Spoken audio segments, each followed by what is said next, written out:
வணக்கம் நண்பா, எப்படி இருக்கீங்க? மனசே ரிலாக்ஸ் வித் கணேஷ் சேனலுக்கு சப்ஸ்கிரைப் பண்ணுங்கள். உங்களோட சப்ஸ்கிரிப்ஷன் எனக்கு ஒரு பெரிய லெவலில் ஒரு மோட்டிவேஷனாக இருக்கும். காலையில் 5 மணி இருக்குங்க. அம்மா காலையில் சீக்கிரம் எழுப்பிவிட்டாங்க. எதுக்குடா எழுப்பிவிட்டாங்கன்னு பார்த்தா, இன்றைக்கி நான் பெங்களூருக்கு போகக்கூடிய டைம் வந்துடுச்சு. அதுவுமே காலையில் ட்ரிச்சிக்கு 7 மணிக்கு ட்ரெயின் வருதாங்க. 5 மணிக்கு மதுரையில் இருந்து எடுக்கப்பட்ட வந்தே பாரத் ட்ரெயின் திருச்சிராப்பள்ளிக்கு 7 மணிக்கு ஷார்ப்பாக வரும்னு சொல்லிட்டு டிக்கெட்லாம் புக் பண்ணியாச்சு. என்னடா அது காலங்காத்தால் அதுவும் மிட் நைட்டு 7 மணிக்கு எழுப்புறாங்களே அப்படின்னு சொல்லிட்டு என்ன பண்ணுறது, என்னைக்காச்சும் ஒரு நாள் நம்ம தியாகம் பண்ணி தானே ஆகணும். ட்ரெயின் வேறு போகிறோம், எப்படி இருக்குன்னு தெரியல. ஃபஸ்ட் டைம் நான் வந்தே பாரத் ட்ரெயினில் போகிறேன். எல்லாமே நிறைய பில்டப்லாம் கொடுத்தாங்க. ஒருவேளை அந்த பில்டப்புக்கு இருக்குமா இல்லை சொதப்பிருமான்னு சொல்லிட்டு ஒரு தாட் ப்ராசஸ்லேயே நான் போனேங்க. கிட்டத்தட்ட பல வருஷத்துக்கு முன்னாடி நான் ட்ரிச்சி ரயில்வே ஸ்டேஷனில் பார்த்ததுக்கு அப்புறம் இன்றைக்கி தான் நான் ட்ரிச்சி ரயில்வே ஸ்டேஷனை பார்க்குறேன். வேறு லெவலில் சும்மா தட்டி தூக்கியிருக்காங்க அப்படின்னு தான் சொல்ல முடியும். என்னடா அது நம்ம திருச்சி ரயில்வே ஸ்டேஷனா அப்படிங்கிற மாதிரியான ஒரு ஃபீல் எனக்கு கொடுத்துச்சுங்க. அவ்வளோ ஒரு நீட்டாக, அவ்வளோ ஒரு டைரெக்ஷன், சேஃப்டி சைனேஜஸ் போட்டு வேறு லெவலில் இம்ப்ரூவ்மெண்ட் பண்ணியிருந்தாங்க. பார்க்கவே ஏதோ ஒரு குட் ஃபீலிங் வைப்ஸ் எனக்கு இருந்துச்சுங்க. அதுவும் இல்லாமல் நிறைய ரெஃப்ரெஷ்னஸ்ஸு, அந்த ரூம் ஃப்ரெஷ்னஸ் எல்லாமே வச்சுருந்தாங்க அங்கங்கே. ஸோ அந்த மாதிரி ஒரு பேட் ஸ்மெல்லு அது இது எதுவுமே இல்லாமல் சூப்பராக இருந்துச்சுன்னு தான் நான் சொல்லுவேன்.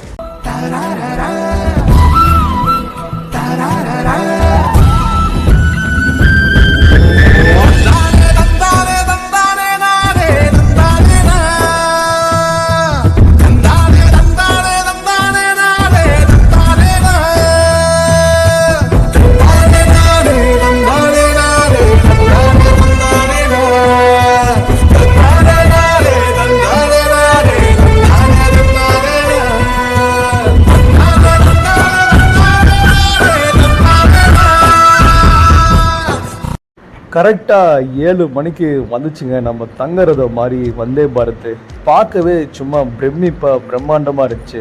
ஃபஸ்ட் டைம் பார்த்தோன்னே என்னடா அது நம்ம ஊரில் இப்படி ஒரு ட்ரெயினா அப்படிங்கிற மாதிரியான ஒரு ஆச்சரியத்தோடு தான் நான் பார்த்தேன். பாருங்கள் எவ்வளோ சூப்பராக இருக்குன்னு பாருங்கள். அது ஏதோ வேறு லெவலில் இருந்துச்சுங்க. ஏதோ ஏசி பெட்டியில் உள்ளே தள்ளிட்டு போகிற மாதிரியான வண்டியாக இருந்துச்சு. அதை பார்த்து பிரமிப்பில் எனக்கு அதை விட்டு கண்ணு நவரவே இல்லைங்க. அந்தளவுக்கு வேறு லெவலில் வச்சுருந்தாங்க. உண்மையிலேயே ஃப்ளைட்லாம் போனால் கூட முன்னாடி 3 மணி நேரம் போயிட்டு வெயிட் பண்ணிவிட்டு அதை செக்இன்னு செக்யூரிட்டி அது இதுன்னு போட்டு மண்டையை கழுவி விட்டு ஏன்டா ஃப்ளைட்டில் வந்தோங்கிற மாதிரியான ஒரு சூழ்நிலைக்கு நம்மளை கொண்டு வந்துடுவாங்க. உண்மையிலேயே நீங்களும் அதை எக்ஸ்பீரியன்ஸ் பண்ணியிருப்பீங்க. அதை மாற்று இதை மாற்று செக்யூரிட்டி செக்இன்ல போய் எல்லாத்தையும் எடுத்து வச்சு ஐயப்பா சாமி ஏன்டா ஃப்ளைட்டில் வந்தோங்கிற மாதிரியான ஒரு தலைவலிக்கு கொண்டு வந்துடுவாங்க. ஆனால் இது வேறு லெவலில் நம்மளுக்கு ஒரு ஃபீலிங் கொடுக்குதுங்க. ஒரு வழியாக ட்ரெயினில் ஏறியாச்சு. அப்பா அம்மா நம்மளை வழி அனுப்பிட்டு வெளில வெயிட் பண்ணி டாடா காட்டினாங்க. நானும் சந்தோஷத்தில் டாடா காட்டிட்டு நம்ம புதுசாக பெங்களூருக்கு போகிறோமே, ஃபஸ்ட் டைம் ஒரு பெங்களூருக்கு போகிறோம், எப்படி இருக்குன்னு என்னான்னு தெரியல அப்படிங்கிற ஒரு கனவோடு நம்ம வந்தே பாரத்துக்குள்ளே போனோங்க. வேறு லெவலில் சும்மா செதுக்கி வச்சுருந்தாங்க வந்தே பாரத்தை.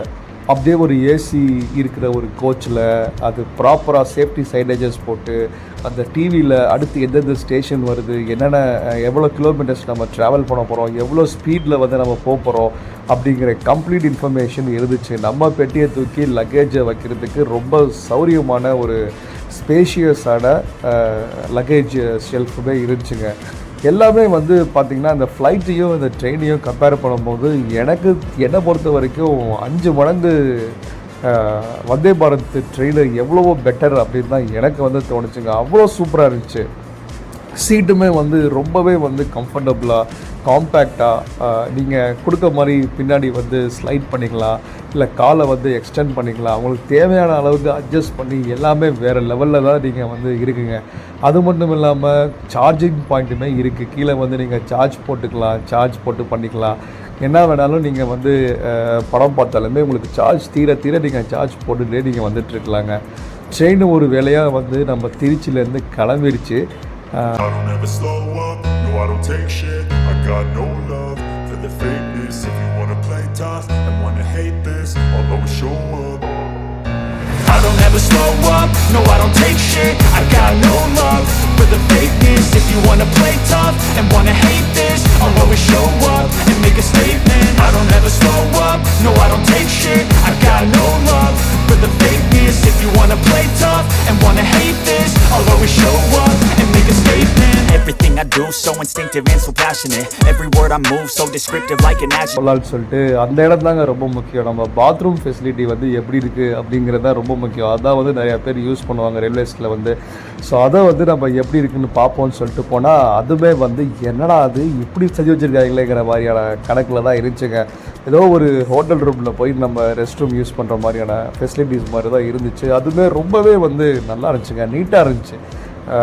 ப்ராப்பராக ஹைஜீன் க்ளீன் பண்ணி ப்ராப்பராக வந்து யூஸ் பண்ணி ரொம்ப நீட்டாக வந்து வச்சுருந்தாங்க. ஒரு மிரர் இருக்குது, அதுக்கப்புறம் ரெஃப்ரெஷிங் பட்டன்ஸ் இருக்குது, நீங்கள் கிளிக் பண்ணால் ரெஃப்ரெஷிங் பட்டன்ஸ் இருக்குது. எல்லாமே நல்லா இருந்துச்சுங்க. அந்த நீட்டாக இருந்துச்சு, பார்க்கவே வந்து ஒரு கம்ஃபர்டபுளாக நீட்டாக வந்து இருந்துச்சு. எந்த ஒரு முகம் சுளிக்கக்கூடிய அளவுக்கு இதுவுமே கிடையாதுங்க. கரெக்டாக வந்து ட்ரெயின் கிளம்பி ஒரு அரை மணி நேரம் இருக்குங்க. காலையில் பிரேக்ஃபாஸ்ட்டை கொண்டு வந்து வச்சுருவாங்க. அந்த வந்தே பாரத்தை பொறுத்த வரைக்குமே இந்த ட்ரெயினில் ட்ராவல் பண்ணும்போது ஒரு பிக் மிரரில் வந்து இயற்கையை ரசிச்சுட்டே போகிற மாதிரியான ஒரு சூழ்நிலை இருக்குங்க. ரொம்ப அருமையாக இருந்துச்சு. அது விண்டோ சீட்டில் நீங்கள் உட்காந்துருந்தீங்க அப்படின்னா ரொம்ப அந்த ஒரு அந்த நேச்சரை வந்து நீங்கள் எக்ஸ்ப்ளோர் பண்ணிகிட்டே போகலாம். போகிற வழியில் எவ்வளோ அழகான ஒரு இயற்கை சூழல்கள்லாம் இருக்குது அப்படிங்கிற அளவுக்கான அந்த இயற்கை சூழலை வந்து ரசிச்சுட்டே நீங்கள் போகிற மாதிரியான ஒரு சூழ்நிலை வந்து உங்களுக்கு உருவாகும். ரொம்பவே வந்து நல்லா இருந்துச்சு பார்க்க. சன்ரைஸ் ஆகுது கரெக்டாக நம்ம தலைவர் வந்து பிரேக்ஃபாஸ்ட்டை கொடுத்துட்டாங்க. நான் வந்து பிரேக்ஃபாஸ்ட் கொடுக்கறதுக்கு முன்னாடி உங்களுக்கு காஃபி வந்து கொடுப்பாங்க. அந்த காஃபிக்கு உண்டான ஒரு அந்த பிஸ்கட்ஸையும் அந்த பாலையும் சேர்த்து அந்த வந்து கொடுப்பாங்க. பால் பவுடர் மாதிரி, மில்க் பவுடர் மாதிரி இருக்கும். அதை வந்து நீங்கள் ஜஸ்ட் அந்த ஹாட் வாட்டரில் போட்டு நீங்கள் கலந்து குடித்தாலே வந்து உங்களுக்கு செம்மையான ஒரு ஃபீலிங்கில் ஒரு டீ காஃபி கிடைக்குங்க. வேறு லெவலில் இருக்கும். அதை தான் இப்போ நான் வந்து ட்ரை பண்ண போகிறேன். ஸோ உண்மையிலே வந்து எப்படா அது பாக்கெட்லாம் போட்டு கொடுக்குறா இல்லை உண்மையிலே நல்லா இருக்குமாங்கிற ஒரு டவுட்டில் தான் நான் வந்து பார்த்தேன். ஆனால் சும்மா வேறு லெவலில் வந்து டேஸ்டியாக இருந்துச்சு. உண்மையிலே வந்து நீங்கள் அதை ட்ரை பண்ணி பார்க்கணும் வந்தே பாரத்தில் போனீங்கன்னா. ஏன்னா அந்தளவுக்கு வேறு லெவலில் நம்ம டீ கடை அண்ணாச்சி கூட இந்த அளவுக்கு டீ போட்டிருக்க மாட்டார். அந்த அளவுக்கு வேறு லெவலில் இந்த பாக்கெட்லேருந்து வந்து அந்த டீயோ காஃபியோ வேறு லெவலில் இருந்துச்சுங்க எனக்கு.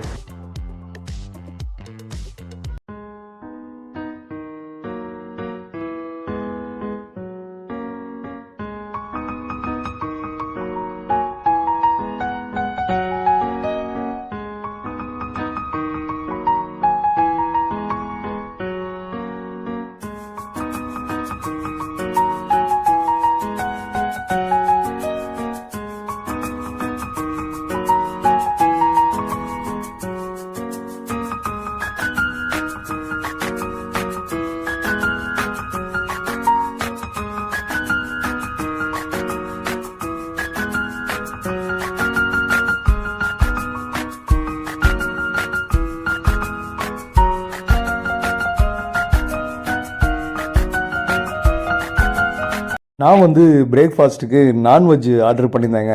சரி ஏதோ ஒரு சிக்கனோ மட்டனோ காலையிலே வந்து ஏதாச்சும் சூப்பராக வந்து ஸ்ட்ராங்காக கொடுப்பாங்கன்னு பார்த்தா நான் டயட்டில் இருக்கிறது அவங்களுக்கு தெரிஞ்சு போச்சு போல இருக்குது. என்னடா அது வெயிட் லாஸ்க்கு உண்டான ஒரு பிரேக்ஃபாஸ்ட் குவான்டிட்டி மாதிரி கொடுத்துருக்காங்களே, ஐயோ சொதப்பிட்டாங்களே அப்படின்னு சொல்லிட்டு ஏதோ ஒரு மனசில் எனக்கு தோணிக்கிட்டே இருந்துச்சு. சரி ரைட்டு சாப்பிட்டு தான் பார்ப்போமேன்னு சொல்லிட்டு சாப்பிட்டா சும்மா அதுவுமே வேறு லெவலில் டேஸ்டியாக இருந்துச்சுங்க. ஆம்லேட்டில் வந்து அப்படியே இந்த பீன்ஸை வந்து தூவி விட்டு அது அப்படியே அதுக்கு மேலே ஃப்ரைஸ் வச்சு அதுக்கப்புறம் ப்ரெட்டு ஜாம்லாம் வச்சு செமலில் வேறு லெவலில் வந்து செஞ்சிட்டாங்க. அதுவுமே நல்லா தாங்க இருக்குது. ஏன்னா பிரேக்ஃபாஸ்ட்டுக்கு மார்னிங்கில் ரொம்ப ஹெவியாக இருக்காமல் ஒரு 7-8 மணிக்கு வந்து இந்த அளவுக்கு சாப்பிட்டாலே போதும். அந்த அளவுக்கு தான் நல்லா நீட்டாக இருக்குது. சேஃப்டி ஃபீச்சர்ஸுமே வந்து ரொம்ப அழகாக போட்டிருக்காங்க. முன்னாடிலாம் வந்து ட்ரெயினில் போய் நம்ம வெளியில் நின்றுக்கிட்டே வேடிக்கை பார்ப்போம். இப்போலாம் அப்படி பண்ணவே முடியாது. கிட்ட போனாலே வந்து உங்களுக்கு வந்து அந்த சிக்னல் வந்து இருக்குது. கேமரா இருக்குது எல்லா இடத்துலையும், அது ரொம்ப முக்கியம். எல்லா இடத்துலையும் வந்து கேமரா உங்களை வாட்ச் பண்ணிகிட்டே இருக்குது பிக் பாஸ் மாதிரி. ஸோ எதுவுமே நீங்கள் வந்து பண்ண முடியாது. ரொம்ப சேஃப்டியாக இருக்குது. ஆட்டோமேட்டிக்காக வந்து டோர் வந்து அடுத்த ஸ்டாப்லேருந்து அடுத்த ஸ்டாப் கிளம்ப போகிறதுக்கு ஒரு 5 மினிட்ஸ்க்கு பிஃபோரே வந்து க்ளோஸ் ஆகிடுது. இதுவுமே வந்து ஒரு கேபின்லேருந்து இன்னொரு கேபினுக்கு போகணுன்னா கூட உங்களுக்கு ஆட்டோமேட்டிக்காக கிட்டக்கு போனாலே சென்சார்ஸ் மூலிமா வந்து டோரும் ஓப்பன் ஆகிடுது. இந்த லெக் ஃபுட்டுமே வந்து ரொம்ப ஸ்பேசியஸாகவே இருந்துச்சுங்க. நான் பார்க்குறதுக்கு நான் சொல்கிறேன். ரொம்ப வெயில் அடிச்சுன்னா நீங்கள் அந்த கிளாரை சன்ஷேடு கிளாரை கூட நீங்கள் வந்து இறக்கி விட்டுக்கலாம். ஸோ அதுதான் வந்து இப்போ ஃபெசிலிட்டிஸ்க்கு எல்லாமே இருக்குது. நான் சொன்ன மாதிரி சார்ஜிங் ஃபெசிலிட்டிஸும் இருக்குது. ஃப்ளைட்டை கம்பேர் பண்ணும்போது 5 மடங்கு அதிகமாக ஒரு ஃபெசிலிட்டிஸோட வந்தே பாரத் ட்ரெயின் வந்து நம்ம மோடிஜி வந்து ஆரம்பிச்சிருக்காங்க. அந்த கவர்மெண்ட் திட்டத்தில் ரொம்ப அருமையாக வந்து உண்மையிலே இவ்வளோ ஒரு ஹை ஸ்டாண்டர்ட்ஸில் ஒரு வந்தே பாரத் ட்ரெயின் இருக்குது அப்படிங்கிறது எனக்கு இப்போ தெரிஞ்சவொடனே நான் எப்படியாவது இனிமேல் ஃப்ளைட்டை அவாய்ட் பண்ணிவிட்டு இதில் தான் நான் வந்து வரணும்னு முடிவு பண்ணிட்டேங்க. லஞ்சு கரெக்டாக 11 மணிக்கெலாம் உங்களுக்கு வந்து லஞ்ச் வந்துடுங்க. லஞ்சில் என்ன இருக்குது அப்படின்னு பார்த்தீங்கன்னா, ஒரு டால் இருக்கும், ஒரு சின்னதாக ஒரு ரைஸ் இருக்கும், 2 சப்பாத்திஸ் வந்து பெருசாக இருக்கும், அதுக்கப்புறம் சிக்கனோட கறி அதுவுமே வந்து கொடுத்துருப்பாங்க, ப்ளஸ் பொட்டேட்டோவோட வெஜிடபிள் அதுவுமே இருந்துச்சு. அதுக்கப்புறம் மில்லட் லட்டுன்னு சொல்லிட்டு உடம்புக்கு ஆரோக்கியமான ஒரு மில்லட் லட்டுமே வந்து கொடுத்துருந்தாங்க. எல்லாத்தையும் சாப்பிட்டுட்டு நான் வந்து ஜாலியாக அந்த இயற்கையை ரசிச்சுட்டே நான் வந்து பெங்களூரை நோக்கி போயிட்டுருந்தேன். போகிற அந்த ஸ்பீடுமே தெரில. உங்களுக்கு டக்குன்னு உங்களை என்கேஜ்மெண்ட்லேயே வச்சுருக்க மாதிரியான ஒரு விஷயமாக தான் உங்களுக்கு இருந்துச்சு. இங்கிட்டு போய் அங்கிட்டு பார்க்குறேன், அங்கிட்டு பார்த்தா பிரேக்ஃபாஸ்ட் வருது, அதுக்கப்புறம் அங்கே போய் நடந்து பார்த்துட்டு வீடியோ எடுத்துகிட்டு வந்து அதுக்கப்புறம் லஞ்சை கொடுத்துட்டாங்க. லஞ்சை சாப்பிட்டுட்டே வந்து முடிச்சு போனால் அதுக்கப்புறம் நம்ம தமிழ்நாடு கிருஷ்ணகிரி நோக்கி வண்டி வந்துடுச்சு. அதுக்கப்புறம் கொஞ்சம் நேரத்தில் பார்த்திங்கன்னா உங்களுக்கு பெங்களூருக்கு உள்ளே வந்து ஒயிட் ஃபீல்டுக்குள்ளே வந்துடுச்சு. அவ்வளோ போகிற ஸ்பீடே தெரியாமல் போய்கிட்டே இருக்குங்க அதை பாட்டுக்கு.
ஒரு வழியாக நம்ம டெஸ்டினேஷனை நோக்கி வந்தாச்சுங்க. பெங்களூர் கண்டோன்மெண்ட் CANT அப்படின்னு சொல்லிட்டு ஒரு ஸ்டாப் ரயில்வே ஸ்டேஷன். இதுதான் வந்து கடைசியாக நிற்கக்கூடிய ஒரு ஸ்டாப்பு. அந்த ஸ்டாப்புக்கு வந்து இறங்கியாச்சு. ஒரு வழியாக நம்ம பெங்களூருக்கும் வந்தாச்சு. இதுதான் லாஸ்ட்டு ஸ்டாப்புங்க. பெங்களூருக்கு வந்தோடனே ஏதோ ஒரு ஃபீலாக இருந்துச்சு.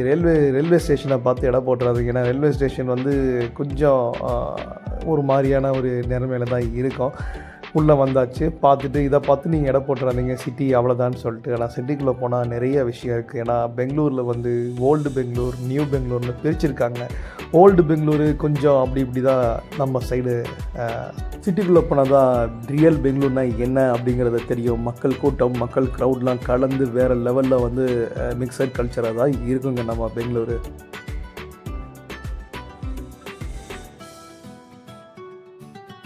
ஓகே நண்பா, ஒரு வழியாக நம்ம வந்தே பாரத்தோட எக்ஸ்பீரியன்ஸை வந்து நான் உங்களுக்காக ஷேர் பண்ணியிருக்கேன். இது என்னோடய கருத்து மட்டும்தான். ரொம்ப நல்லாவே இருந்துச்சு, ரொம்ப பக்காவாகவும் இருந்துச்சு, சூப்பராகவும் இருந்துச்சு. ஃப்ளைட்டுக்கு போய் நம்ம வெயிட் பண்ணி பார்க்குறத விட ட்ரெயினில் அவ்வளோ அழகாக ஃபெசிலிட்டியோட சூப்பராக இருந்துச்சுங்க. என்ன ஒரு 2 மணி நேரம் கூட போகுது, அவ்வளோதான். அந்த வெயிட்டிங்கில் நிற்கிறதுக்கு நீங்கள் இங்கே வந்து நீங்கள் வந்தே பாரத்தில் போயிடலாம்.